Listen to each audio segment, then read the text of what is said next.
on was finding the setup and the setback. When I go out and speak to people, I mention this tool that I use, and every setback there's a setup for something greater. And I really believe that with blindness. See, I knew going into blindness it represented my biggest setback in life. But I also realized it represented my biggest setup. And that's what it's become in my life, a huge setup. I don't know why, but going blind, I knew my life was going to soar post-surgery, and it has. You know, I often wonder what would my life be like if I had never faced cancer or I never went blind. I wouldn't be here speaking to you today. I've never probably played football at USC. I wouldn't have written a book that helps others. I wouldn't have set the foundation that helps others. I don't know if I'd be the man I am today. You have to see the setup and the setback. And that was blindness. I saw it as a setup to something better. And that's what it's become. Another thing I use heading to blindness is I realized that I had a winner within, and I talk about this as well in my speeches. That we all have a winner inside of us, a winner that's ready to come out. A winner that's ready to come out and dominate, and overcome, and achieve, and win. And it's up to you to find that winner within. But sometimes that's hard, and sometimes you need others around you that are going to bring out that winner. And lucky for me, I had a great support system. I had a great support system around me. I had friends that cared about me. I had parents that cared about me. I have a twin sister that cares about me. I had teachers that cared about me.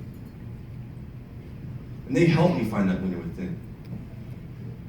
See, going blind, I realized it was going to be tough and I would need help. And they were there to help me. I remember one of obviously the hardest things to do, probably blind, is do math. And it's tough. I remember I went blind in 7th grade, so I was in pre-algebra at that point. And my math teacher, Mr. Funk, that was his name, I'm not kidding. He was, to this day, one of the best teachers I've had. He took upon himself to learn Braille. He took upon himself to learn how to teach blind people math. We got a math window. We started moving the tiles around, figuring out equations. And he taught me algebra in 8th grade. And he set me up throughout high school and even in college of how to learn math. And in high school, I got all the way through pre-calculus and then into AP Stats my senior year, working with a teacher. And then my freshman year I had to take calculus, which was difficult, but I knew how to learn math. I applied myself and I actually got an A- in calculus in college.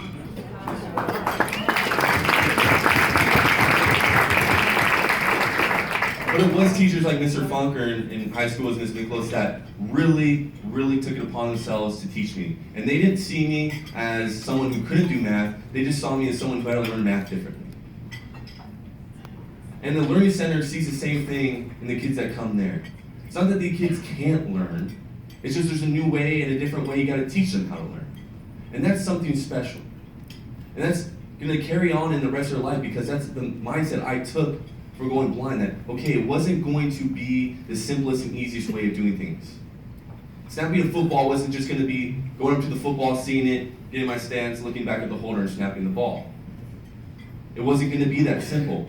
It was gonna take an extra step. I was gonna have to work harder than the next guy, but it didn't mean I couldn't be a long snapper. So I figured out a way to do it. I had coaches that were willing to be out there and work on things that I needed to become a long snapper, like the feel of it. Same with golf. I don't know if you guys know this, but I'm a pretty good golfer. I'll tell you right now, one thing I definitely learned from going blind is that golf doesn't get any easier when you can't see the ball.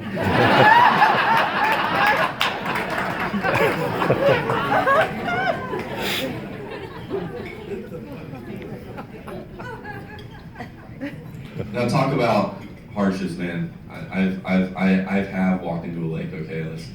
My dad let me walk into a lake. He won't admit it, but I promise you, I walked into a lake one day. Okay. No, I loved playing golf before I lost my sight, and afterwards I wanted to continue to play golf as one of my goals, and even play at a highly competitive level. And at first, after going blind, I couldn't make contact with the ball. I went from a 12-year-old who was actually pretty good at golf to a 12-year-old who couldn't make contact with the ball. And so I had to relearn. I had to relearn how to swing. I had to learn how to make contact with the ball at first, and then okay, now making solid contact every time. Okay, now every once in a while you hit a good shot. And so now you're hitting really good shots, and you can play in your high school team, and you can shoot in the 80s and 70s. So again, there's a mental toughness there, a winner within that I knew I could do it. I just had to go out there and figure out a way to do it. And luckily, and I'm really blessed to have a dad who challenged me out on the course every single day and sees that winner within me sometimes better than I think I can see. And he knows the potential I have in me. I am blessed with a great support system. And I can't stress to you today how important that is. Again, it's not that blind people can't do something, it's just that it has to be done a little differently. And people who believe in them and see in them that they can do that, it's a powerful thing. It is a powerful thing. Coach Baxter, one of the sayings he says to us, he goes, when you don't do something, it's either you don't know how, Coach, you don't know, you don't care, you're unable to. It is, you either don't know how to do it, you don't care enough to do it, or you're just unable to do it. And blindness, although it's a disability, it's becoming less of a disability every day, it's not an inability. It doesn't mean you can't do something. So what does that leave then? You care and you know.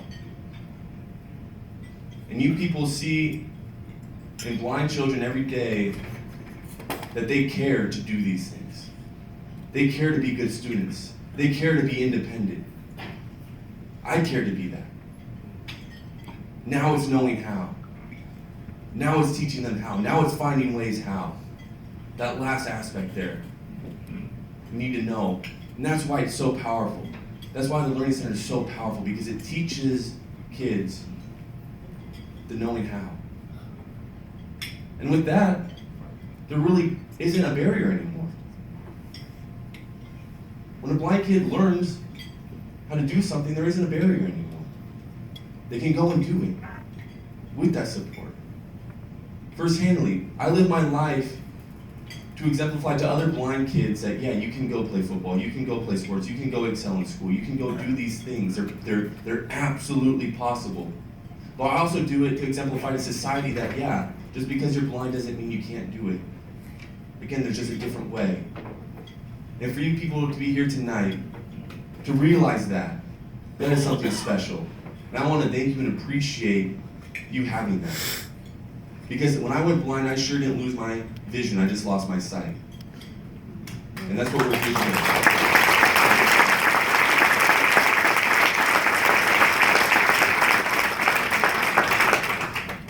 So again, I want to thank you guys. Thank you for being here. Thank you for seeing in people like me the potential to go and achieve our goals, achieve our vision, even when we don't have sight. You believe in us, and that is more than enough for us to believe in ourselves, trust me. So I want to encourage everyone tonight to keep that in mind, and I want to thank you guys for having me. Bye now.